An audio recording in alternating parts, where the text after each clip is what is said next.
তুমি তো একা নও, আমরা সবাই মিলে লড়াইটা লড়বো। দরকার হলে আমি আমার হাতের ওই শেষ সোনার চুড়ি দুটো বিক্রি করে দেবো, তাও তোমাকে ঋণের দায়ে ডুবতে দেব না। তুমি শুধু মনটা শক্ত করো। কিন্তু দাদামশাই, ঘরে যে একদানা চালও নেই, মা বাবা খিদের জ্বালায় কষ্ট পাচ্ছে। এই অবস্থায় সামান্য রূপের মোহ আঁকড়ে ধরে বসে থাকলে আমাদের তো না খেয়ে মরতে হবে। জেদ করিস না ঝুমা, তোর বাবা এই মাসে শহর থেকে টাকা পাঠায়নি। গড়ে যা চাল ডাল আছে তাই দিয়েই কোনো মতে দিন কাটছে। এই অভাবের দিন আমি মাংস কোথায় পাবো?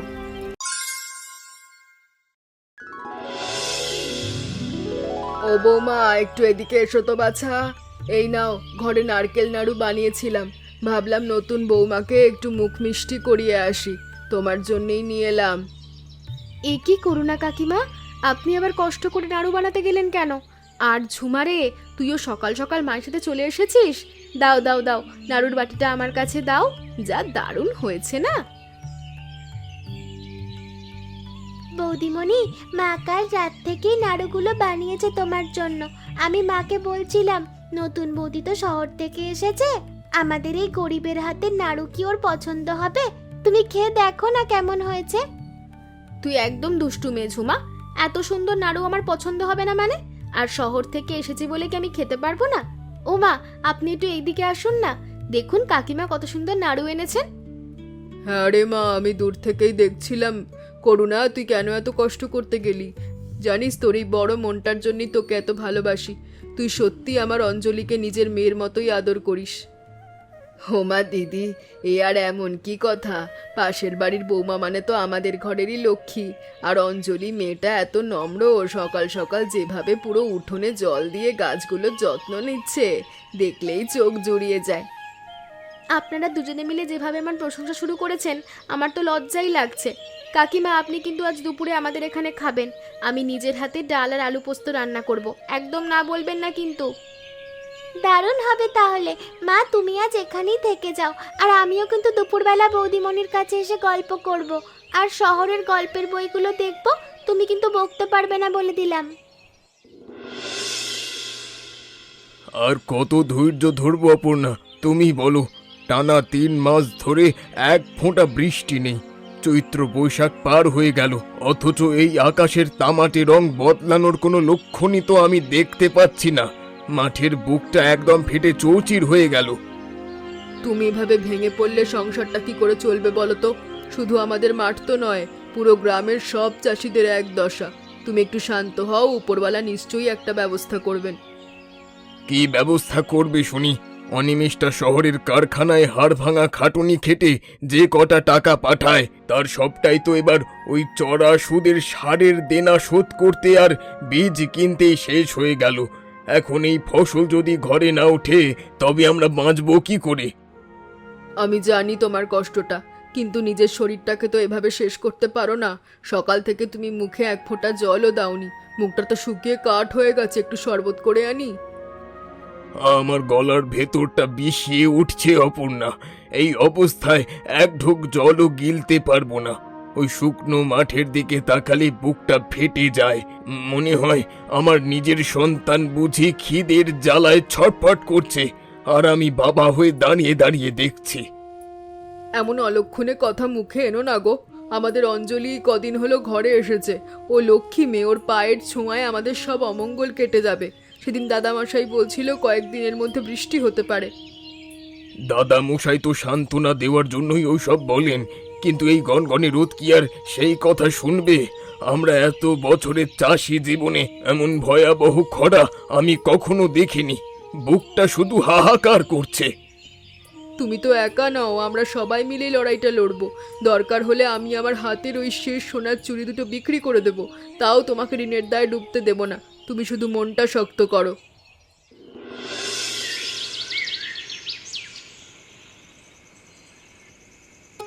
মা, একটু এদিকে এসে বসো তো, একটা খুব দরকারি কথা আছে।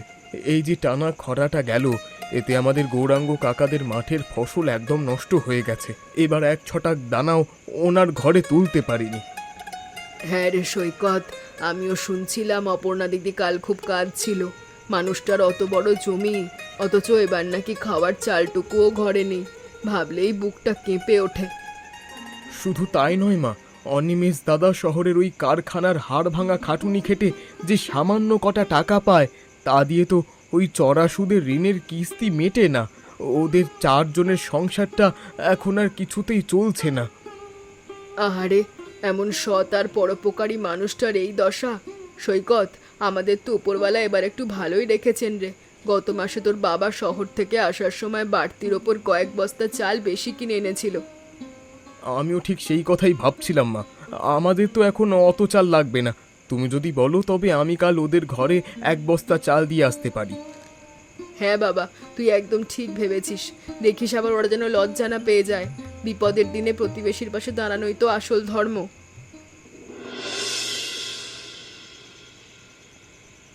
তুমি একটু এদিকে শোনো। এভাবে হাত মাথায় দিয়ে বসে থাকলে কি আর খিদের জ্বালা মিটবে? আমি জানি বাবা আজ দুপুরে না খেয়েই শুয়ে পড়েছেন, আর মাও শুধু জল খেয়েই রাত কাটিয়েছেন। আমি কি করব অঞ্জলি? আমার মাথায় কিচ্ছু খেলছে না। কারখানার মালিক এই মাসে অর্ধেক মাইনে কেটে নিয়েছে। ওদিকে মহাজন রোজ দরজায় এসে তাগাদা দিচ্ছে। নিজের মা বাবার মুখে দুমুঠো অন্ন তুলে দেওয়ার ক্ষমতাও আমার নেই। তুমি একা একা কেন সব কষ্ট নিজের ঘাড়ে নিচ্ছ? এই দেখো, আমার বিয়ের সময় বাপের বাড়ি থেকে দেওয়া এই একমাত্র দামি জিনিস রূপোর মালা জোড়া আমি অনেক ভেবে সিদ্ধান্ত নিয়েছি এটা কালই বাজারে বিক্রি করে দেব। এ কি বলছো অঞ্জলি? এটা তোমার বিয়ের শেষ স্মৃতি। তোমার একমাত্র গয়না আমাদের এই অভাবের সংসারে এসে তুমি নিজের সবটুকু সুখ এভাবে বিলিয়ে দেবে? না না না না, আমি এটা কিছুতেই বিক্রি করতে দেব না। নিজের জেদটা এবার একটু কমাবে। গয়না তো মানুষের রূপ বাড়ায়, কিন্তু যেখানে ঘরের মানুষের পেটটাই খালি সেখানে রূপোর মল পায়ে পড়ে আমি কার সামনে রূপ দেখাবো বলো তো? তোমার এই বড় মনটার সামনে আমি আজকে বড্ড ছোট হয়ে গেলাম অঞ্জলি। একজন স্বামী হয়েও আমি তোমাকে একটু সুখে রাখতে পারলাম না। উল্টে তোমার শেষ সম্বলটুকুও কেড়ে নিতে হচ্ছে আমাকে। আমরা তো একে অপরের সুখ দুঃখ ভাগ করে নেওয়ার জন্যই হাত ধরেছিলাম, তাই না? এই মল জোড়া বিক্রি করে যে টাকা আসবে তা দিয়ে অন্তত আমাদের 3-4 মাস তো পুরো পরিবারের মুখে অন্ন উঠবে। এটাই আমার আনন্দ।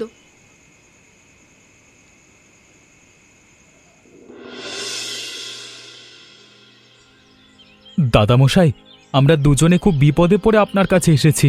মাঠের ফসল তো সব শেষ, তাই অঞ্জলি ওই বিয়ের এই রূপোর মলজোড়াটা এনেছে। এটা বিক্রি করে যদি কয়েক মাসের চাল ডাল কেনা যায়। দীর্ঘজীবী হও দাদারা। অঞ্জলি দিদি ভাই, মলজোড়াটা আমার হাতের উপর রাখো দেখি। বাহ, কাজটা তো ভারী সুন্দর, কিন্তু লক্ষ্মী বিদায় করে কি কখনো সংসারে স্থায়ী শান্তি ফেরে? কিন্তু দাদামশাই, ঘরে যে একদানা চালও নেই। মা বাবা খিদের জ্বালায় কষ্ট পাচ্ছে। এই অবস্থায় এই সামান্য রূপের মোহ আঁকড়ে ধরে বসে থাকলে আমাদের তো না খেয়ে মরতে হবে। আমি তোমাকেই বলছি দিদি ভাই, এই সম্পদ চিরদিনের জন্য বিক্রি করে দেওয়ার চেয়ে তুমি নিজে কিছু করবার চেষ্টা করো না কেন? তোমরা দুজনে স্বামী স্ত্রী মিলে যদি নতুন কিছু শুরু করো, তবে সংসারে কোনো দিনও অভাব থাকবে না। আমরা তো শহরের কারখানা আর এই চাষবাস ছাড়া অন্য কিছু জানি না দাদামশাই। আজকে অজি গায়ে আমরা নতুন আর কি বা করতে পারি যাতে 2 পয়সা আয় হবে? কেন পারবে না? অঞ্জলি তো বেশ চটপটে মেয়ে। দিদি ভাই, তুমি ঘরের পেছনে ওই ফাঁকা জায়গাটায় অল্প বিস্তর হাঁস মুরগি পালতে পারো। গ্রামের অনেকেই তো এখন এটা করছে। হাঁস মুরগি পালন? কিন্তু দাদামশাই, ওগুলো কিনতে তো আর খাবার জোগাড় করতে তো অনেক টাকা লাগবে। আমাদের কাছে তো তেমন কোনো পুঁজিই নেই। আরে ওই মলজোড়াটা বিক্রি না করে কোনো মহাজনের কাছে সামান্য কিছু টাকায় বন্ধক রাখো। তারপর সেই টাকা দিয়ে গোটা 20 হাঁস মুরগির বাচ্চা কিনে আনো। দেখবে কয়েক মাস পর ওদের ডিম বিক্রি করেই তোমাদের পুরো সংসার অনায়াসে চলে যাবে, আর মলটাও ফিরে আসবে। আমরা তাই করব দাদামশাই।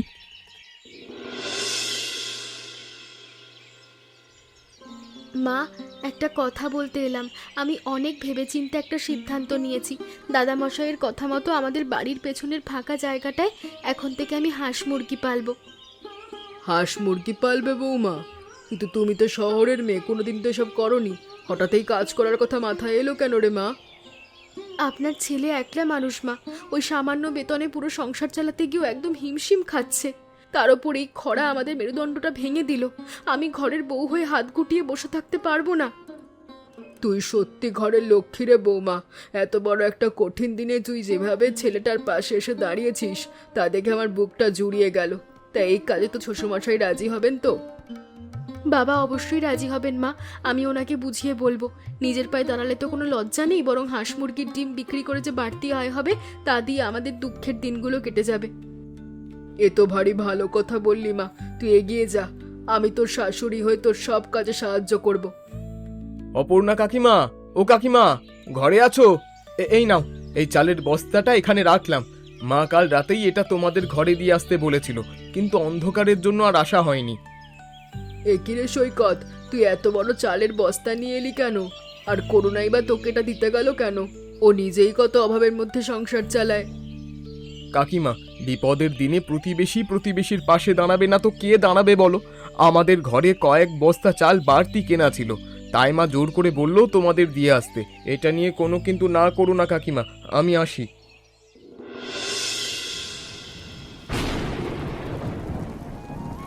ওরে সৈকত, ও ঝুমা, আর তোরা কত ভিজবি রে?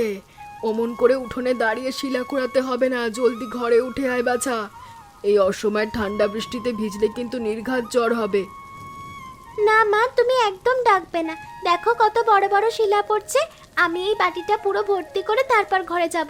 কত সুন্দর বরফের মতো দেখতে, আমার একটুও ঠান্ডা লাগছে না। মা, তুমি ঘরের ভেতর গিয়ে বসো তো, শুধু শুধু বারান্দায় দাঁড়িয়ে ঠান্ডা হাওয়া খাচ্ছ কেন? কতদিন পর এমন একটা জমকালো বৃষ্টি এলো বলো তো? মাটির বুকটা এবার অন্তত একটু ঠান্ডা হবে। মাঠ ঠান্ডা হবে তা তো আমিও জানি রে পাগল ছেলে, কিন্তু তোরা যেভাবে শিলাবৃষ্টির মধ্যে লাফাচ্ছিস তাতে মাথায় চোট লাগলে তখন আমি ঝড়ের রাতে ডাক্তার পাবো কোথায়? দেখো মা, দাদা কেমন বড় বড় শিলাগুলো সব একা একা কুড়িয়ে নিচ্ছে। দাদা, তুমি কিন্তু আমার বাটি থেকে একটা শিলাও ছুঁতে পারবে না বলে দিলাম। এগুলো সব আমার। আচ্ছা ঠিক আছে, তোর শিলা তুই রাখিস ঝুমা। মা, তুমি চিন্তা করো না, এই শিলাবৃষ্টি বেশিক্ষণ চলবে না। আকাশটা কেমন পরিষ্কার হতে শুরু করেছে দেখো। গরমের পর এই হাওয়াটা কি আরামের। তোরা যে কেন আমার একটা কথাও শুনিস না? ঝুমা, তোর জামা কাপড় একদম ভিজে লেপ্টে গেছে রে।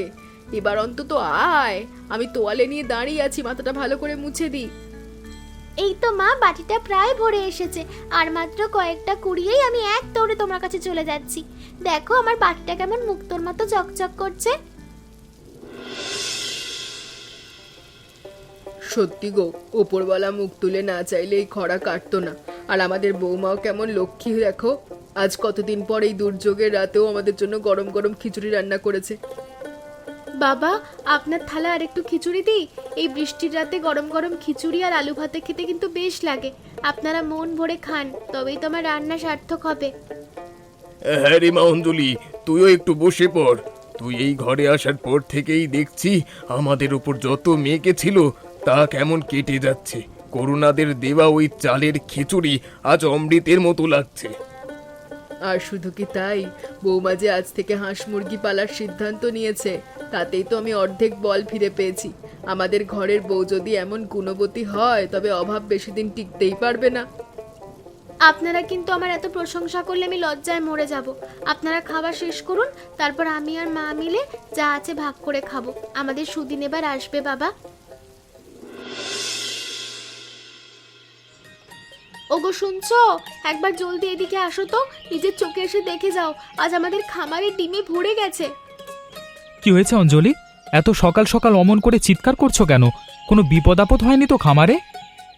আরে ধুর, বিপদ কেন হবে? এই দেখো আমাদের খামারে কেমন সাদা আর লাল ডিম পুরো ভরে গেছে। আজ এক রাতেই প্রায় গোটা 50 ডিম পেড়েছে আমাদের হাঁস মুরগিগুলো। এ কি সত্যি তো? এত ডিম আমি একসাথে কখনো দেখিনি অঞ্জলি। দাদামশাইয়ের কথা শুনে তোমার ওই রূপোর মল বন্ধক রেখে যে খামারটা আমরা শুরু করেছিলাম তা যে এত তাড়াতাড়ি ফল দেবে আমি ভাবতেই পারিনি। তোমাকে তো আমি আগেই বলেছিলাম, নিজের ওপর ভরসা রেখে সততার সাথে খাটলে উপরওয়ালা ঠিক মুখ তুলে তাকান। এই ডিমগুলো বাজারে বিক্রি করলে আজই আমাদের হাতে বেশ কিছু নগদ টাকা আসবে। একদম ঠিক বলেছ। আমি এখনই বড় ঝুড়িটা নিয়ে আসি, ডিমগুলো সব সাজিয়ে নিয়ে আজই শহরের পাইকারি বাজারে চলে যাব। এবার মহাজনের ঋণটা শোধ করে তোমার মলজোড়াও আমি ছাড়িয়ে আনবো। আমার মলের চেয়েও বড় কথা হলো আমাদের সংসারের অভাবটা এবার দূর হবে, বাবা মায়ের মুখে হাসি ফুটবে। তুমি জলদি হাত চালাও, আজ দুপুরেই বাজারে এই ডিমগুলো বিক্রি করতে হবে।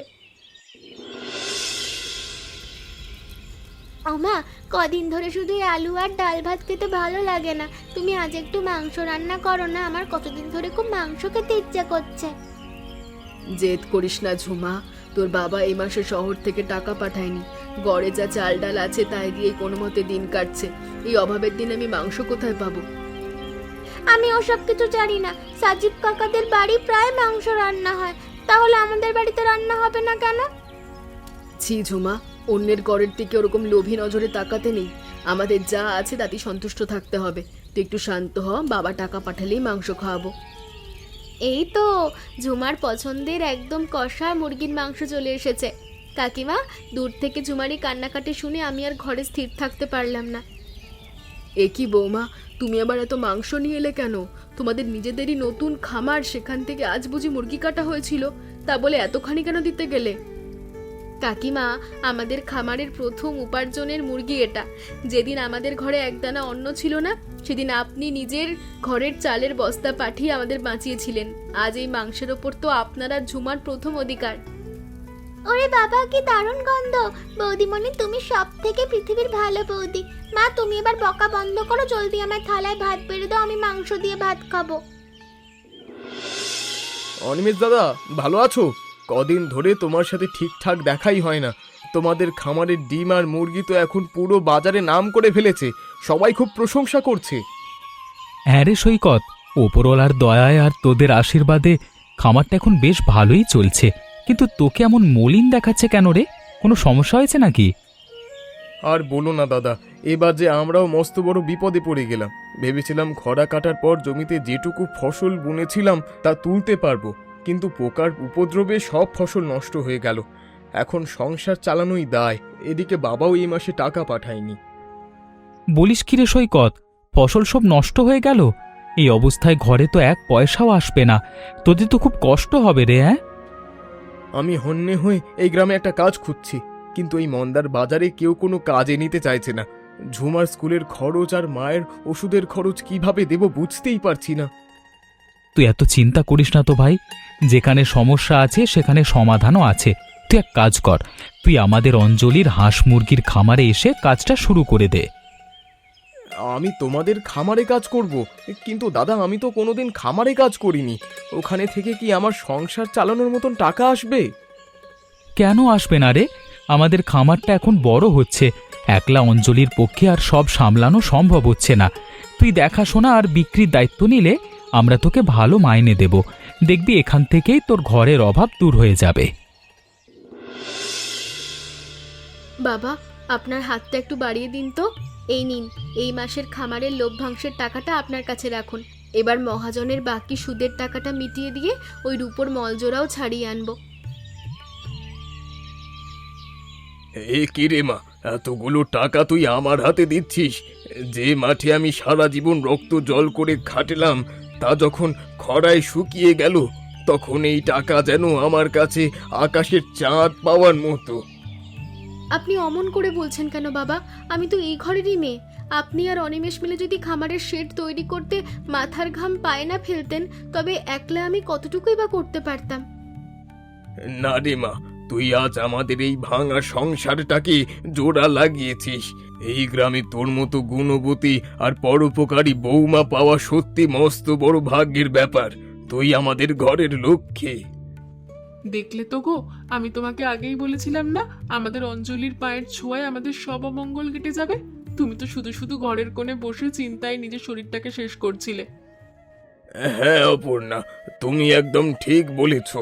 আমি তো আশা ছেড়েই দিয়েছিলাম, কিন্তু আমাদের বৌমা আর ছেলের এই কঠোর পরিশ্রম আজ আমাদের নতুন করে বাঁচতে শেখালো। আমি আজ বড় আনন্দ পেয়েছি রে মা।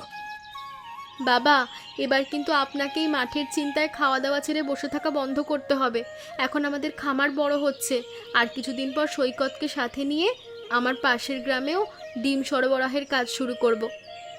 তোরা যেভাবে এগিয়ে যাচ্ছিস মা, তাতে আমার আর কোনো চিন্তাই নেই। তুই শুধু এভাবেই আমাদের আগলে রাখিস। তোর এই সততা আর সাহসী যেন এই চক্রবর্তী বাড়ির আসল শক্তি হয়ে থাকে। ও দিদি, এই নদীর ধারের হাওয়াটা কি চমৎকার দেখেছো? আর আমাদের অঞ্জলি বৌমা যে কি সুন্দর এই হাঁসের ডিমের ডালনা আর খিচুড়িটা রেঁধেছে না, খেয়ে একেবারে মন ভরে যাচ্ছে, আজীবন স্বাদ মুখে লেগে থাকবে। তার বলতে অনেকদিন পরে দুই পরিবার এভাবে খোলা আকাশের নিচে একটু শান্তিতে আনন্দ করছি। আমাদের সৈকত আর অনিমেষ তো সকাল থেকেই নদীর ঘাটে শুধু মাছ ধরার প্রতিযোগিতা করছে। কাকিমা, তুমি কিন্তু দাদার দিকেই পক্ষপাতিত্ব করছো। দাদা তো ছিপ ফেলে একটাও মাছ পায়নি, অথচ দেখো আমি খামারের কাজের ফাঁকে ফাঁকে কত বড় একটা রুই মাছ ধরে নিয়ে এলাম। আজ রাতের ভোজটা কিন্তু আমার মাছেই হবে। তুই বড্ড বেশি কথা বলিস সৈকত। তুই মাছ ধরছিস তো কি হয়েছে? খামারের ডিমগুলো তো আমি সকাল সকাল ভ্যানে করে শহরে সাপ্লাই দিয়ে এসেছি। ওখান থেকেই তো আজকের এই পিকনিকের পুরো খরচটা চলে এলো। তোমরা দুজনে শুধু শুধু ঝগড়া করছো কেন বলো তো? বৌদিমণি, তুমি ওদের দিকে কান দিও না। তুমি আমাকে আর একটা ডিমের ডালনা দাও তো, যা দারুণ হয়েছে না। এই নাও ঝুমা, পেট ভরে খাও। আর সৈকত, তুই কিন্তু এবার থেকে খামারের হিসেবটা খাতা ভালো করে দেখবি। তোরা দুজন মিলে যেভাবে খামারটাকে আগলে রেখেছিস, তাতে আমাদের দুঃখের দিন চিরতরে শেষ। সত্যি রে মা, আজ এই নদীর তীরে বসে সবাইকে একসাথে হাসি মুখে খেতে দেখে আমার বুকটা ভরে যাচ্ছে। একটা সময় ভেবেছিলাম এই খরায় আমরা বুঝি শেষ হয়ে যাব, কিন্তু তোদের একতা আমাদের জয়ী করলো। কি রে দাদারা, তোমরা বুড়ো মানুষকে ছাড়া একাই বনভোজন জুড়ে দিলে? তবে অঞ্জলি দিদি ভাইয়ের হাতের এই রান্নার সুবাস কিন্তু আমাকে ঠিকই নদীর তীরে টেনে নিয়ে এসেছে।